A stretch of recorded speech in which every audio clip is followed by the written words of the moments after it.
All right, Jeff Zimmerman here with the infamous Biaggio Ali Walsh, the grandson of the GOAT, Muhammad Ali. I can't introduce you without mentioning your grandfather, Biagio. hmm That's fine. I mean, it's true. That is my grandpa. Yeah, out of respect, man, the GOAT. But we got so much to talk about, man. So much going on in the world of combat sports. Excited to talk to you again. But first off, you got a big fight coming up at the theater back at Madison Square Garden. You're home away from home against, I believe, Ed Davis, 2-1. You're hmm 4-1, still fighting in it as an amateur. Talk about that fight a little bit. Um, First, I'm just super grateful and blessed to be fighting here at Madison Square Garden. Um, uh, I'm excited for the fight. Ed's a tough dude, has a good chin. He's 2-1, stand-up guy. He likes to stand and bang, and I respect that and I like that. So, yeah, should be a good fight. Yeah, let's talk about that a little bit because I was looking at your record, 4-1. You lost your first fight via submission, but now you're knocking everybody out. Are you sure you're in the right sport? Um, yes, I'm a mixed martial artist at heart. I love the aspect of mixed martial arts. I love that there's multiple uh martial arts that play a part in a fight. Um, yeah, I would consider my style more like a boxer who can wrestle. But people haven't really seen that much of my wrestling side. So, I mean, obviously, I'm just getting started in my career. There's going to be plenty of opportunity to be able to show that off. So, um, yeah, wherever the fight goes, like it goes, that's where it goes. And I'm prepared for wherever it goes. Yeah, and the goal is to win the fight, obviously, right? To keep that momentum.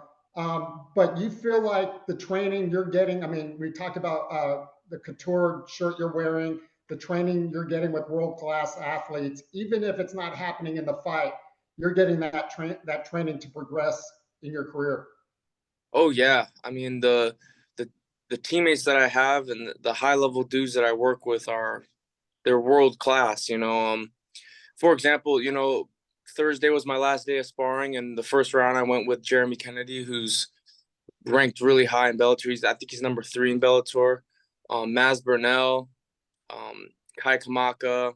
Um, there's just so many Blake Monty. There's just so many dudes that I work with, and they're such high level at what they do. So just to get that look consistently is I'm just super grateful for it. Yeah, yeah. I mean, obviously, you're in the right place in Las Vegas, still the fight capital of the world. Um, there's a guy though that just fought or was former heavyweight champion in the UFC, Frances Ngannou, who's now a promotional partner of yours at the PFL, training with your longtime family friend, Iron Mike Tyson. What are your thoughts about that? I think that that's awesome. Mike Tyson he's Mike Tyson, and he's been a family friend of ours since we were little kids, and even to this day, every time I see Mike, I'm still a little starstruck because I'm like, that's Mike Tyson, man. That's crazy. But yeah, I think that that's awesome. Francis is smart for hitting up Mike and being able to train with him, and yeah, it's really cool to see what he does when he fights Fury. Yeah, what are your thoughts about that fight? Obviously, Fury is not just any heavyweight. He's not Tommy Fury. He's the heavyweight champion of the world. Does Francis have a legitimate shot to? He probably has to get a knockout. Probably needs to connect with that right hand. Yeah, in a fight, it's always 50-50. Everybody's got a shot. All it takes is one punch. We seen that last night with Sean O'Malley and Aljamain Sterling. All it takes is one. But obviously, Tyson Fury is the heavyweight champion. He's so technical and and great at what he does, and Francis has that insane power. Um, I don't think he's gonna be as technical as Fury is because Fury's been boxing his whole life. but it all only takes one shot. So and that's the beautiful thing about fighting, I think, is that everybody's always got a chance. Have you met Francis, and do you have any relationship with him? I've met him a couple times. I saw him. Well, I see him all the time in the gym. Um, but I was actually able to talk with him the last PFL fight in Atlanta. He just asked how I was doing, and I asked how he was doing. It was a kind of quick conversation, but yeah, he's a huge dude. He's pretty freaking big, but he's such a nice guy, very down to earth, and he cares for fighters, and I think that's why he kind of connected with the PFL. Yeah, he was actually, and I want to ask you about it in a second. He was at the Jake Paul Nate Diaz fight here in Dallas a couple weeks ago that I covered. But you mentioned Sterling and Strickland. Um, Man, it just shows you got if you got a good stand-up game and you can put someone on the ground in the UFC, you could be pretty dangerous. What did you think of the fight? Uh, Sterling and Sean O'Malley. Yeah, yeah, One last yeah. Did I say strict? Yeah, Sean O'Malley. Strickland. Yeah. Um, yeah, that was awesome. I seen Aljamain at Extreme Couture a couple times too, and said what's up. But I've always been a Sean O'Malley fan. I love his personality. I love his striking skills too. He's such high level. Yeah, it was really nice to see him win the belt last night. Like that was, I don't know when the last time I was so proud of somebody for winning the belt. But you know, Aljamain, he handled it super well. He handled it like a champion. He was very humble and said some really nice things after the fight. It was great. Everybody was hyped for that fight. Stylistically, it was a great matchup too. So yeah, kudos to Sean, man. Like he works his butt off. Now, does he train out in Vegas? You see him out in Vegas? I haven't seen him out in Vegas. No, I think he trains over in Arizona. Okay, okay. And then Chris Weidman, you know, former champion, been in there with the legends, and had that gruesome leg break a couple years ago, and made his comeback last night, even though he lost. What are your thoughts on just getting back in the cage? He's been in the game for such a long time, and it takes a lot to get back in the cage. Because you got to go through a whole camp, you got to train a lot. Um, Especially if you've been doing it a long time, your body kind of wears down over time a little bit. So, to be able to go through a whole training camp and be ready to fight again, it takes a lot out of somebody. So, I respect anybody who steps in the cage, or the ring, because they're putting their body, mind, and spirit at risk. So, yeah, Chris Weidman is a legend in the sport. He lost to my teammate Brad Tavares, who's also been in the UFC for a long time. But I seen that they had a lot of respect for each other, and that was awesome to see.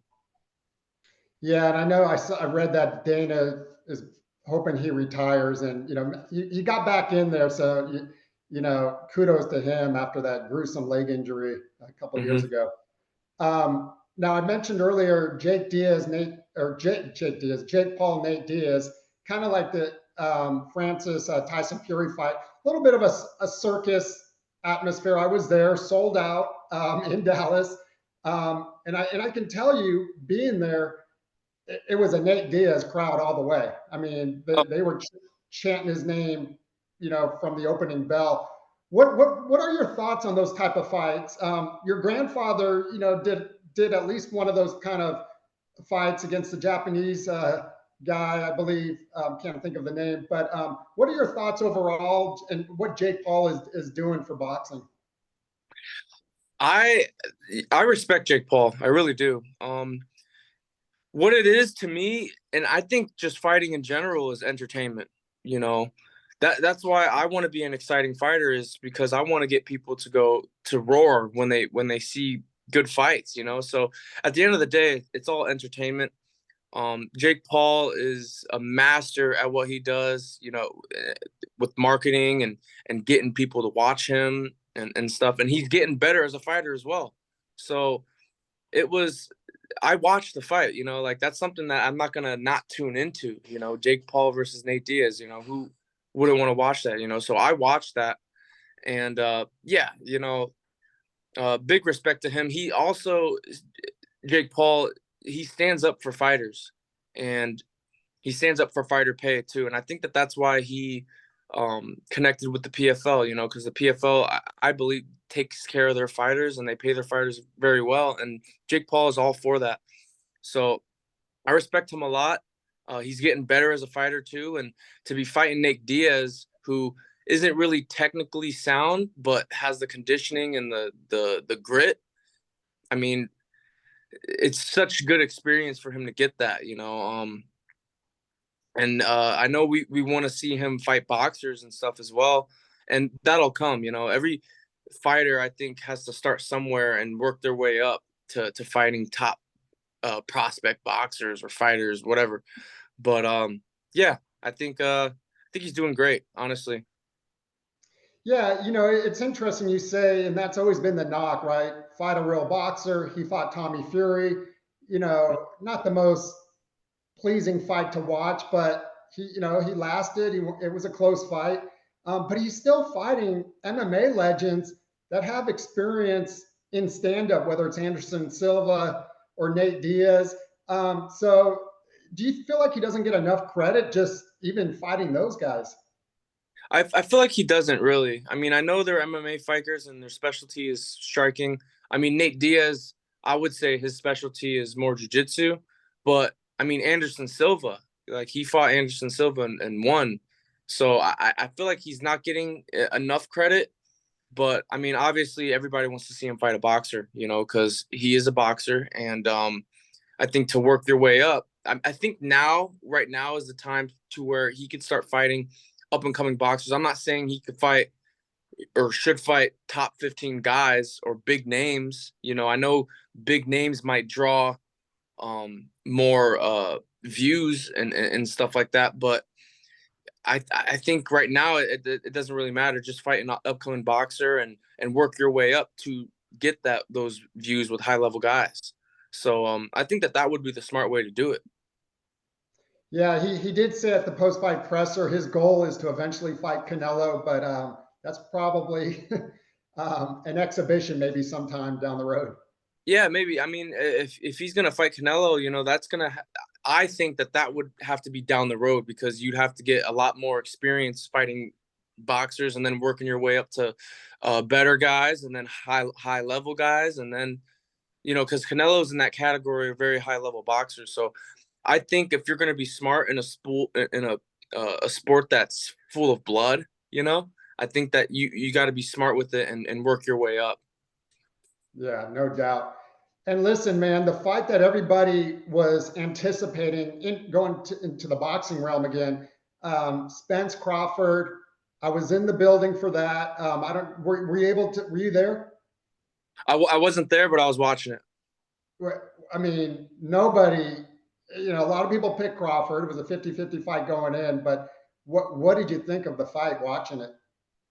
I had Crawford going into the fight. Man, he picked him apart. I think that fight was that at 45? 47 welterweight. 47, yeah. So I think that Spence I think he's better at 54 or something like that. But yeah, I mean Crawford just picked him apart. Spence probably just didn't have, a good night. That was it happens in this sport. Some guys they're just off one night. But I think Terence Crawford really showed that and to me as well, I think he's the best boxer right now. And what's really cool too is Crawford has a background in wrestling too. So if you could box and wrestle really good, you could do really good in MMA. So I think that's really cool.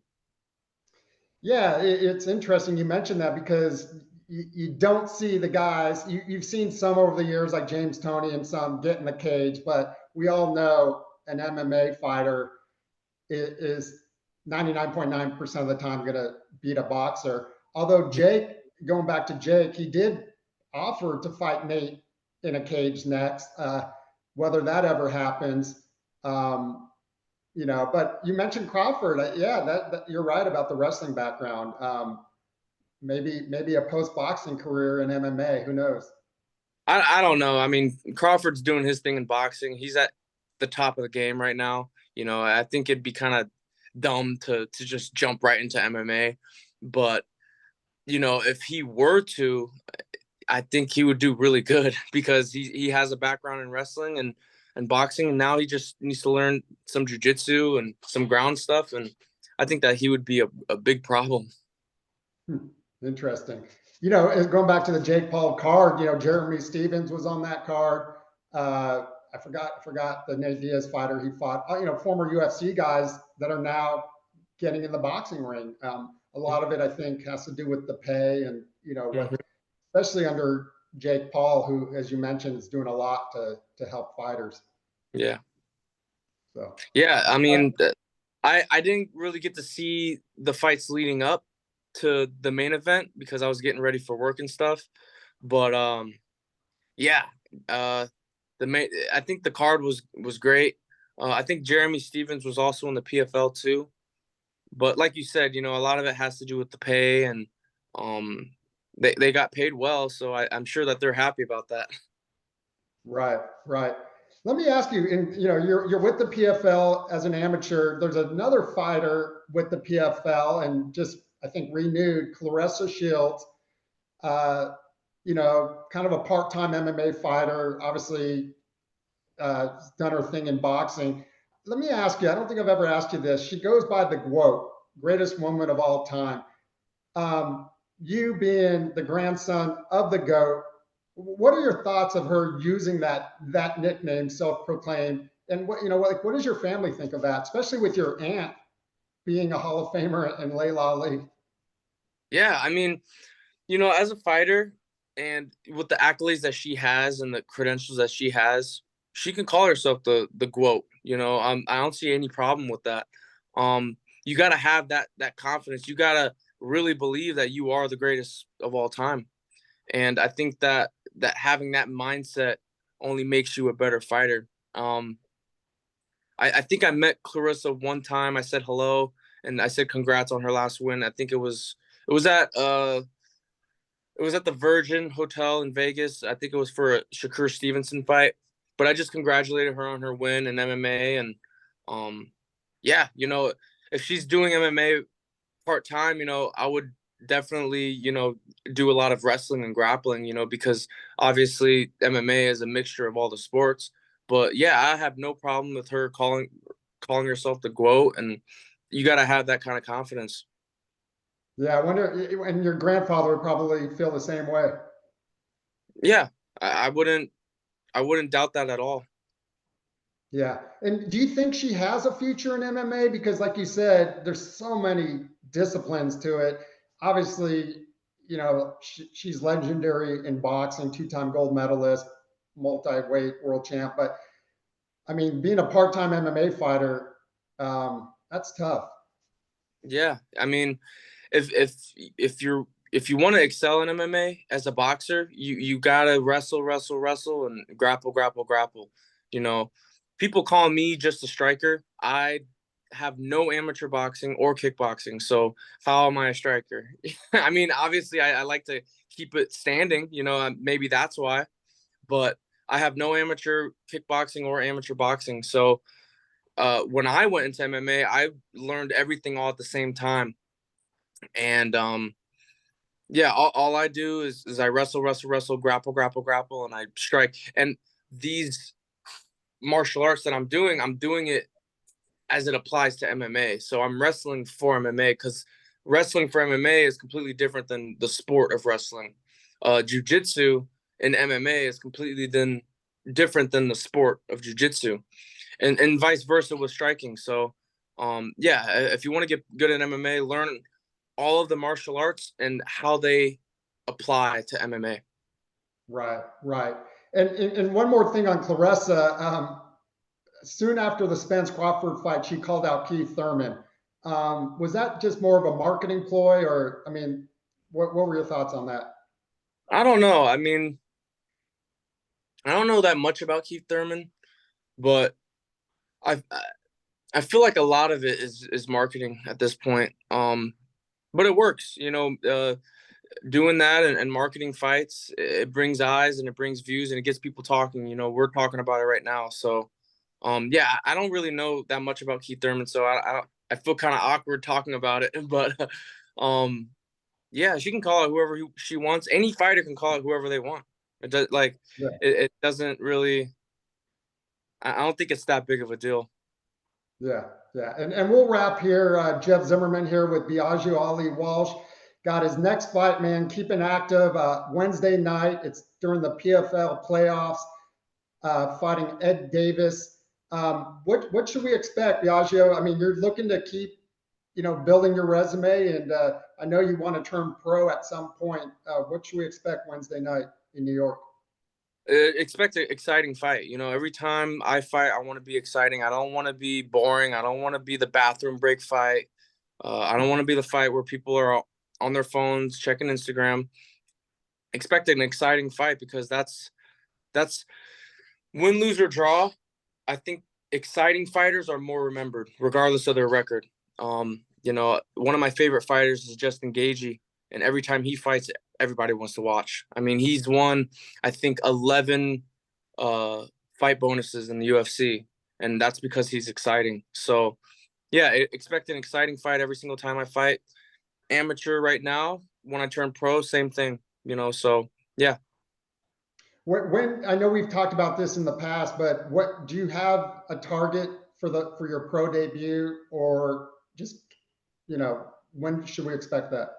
Yeah, so I would like to, after this fight, I'd like to get another one before the year wraps up. And then that's when I'm going to sit down and talk to my coach and see what he thinks is best. If he thinks I'm ready to go pro, I'm going to go pro. If he thinks maybe get a couple more amateur fights, a little bit more, what's it called?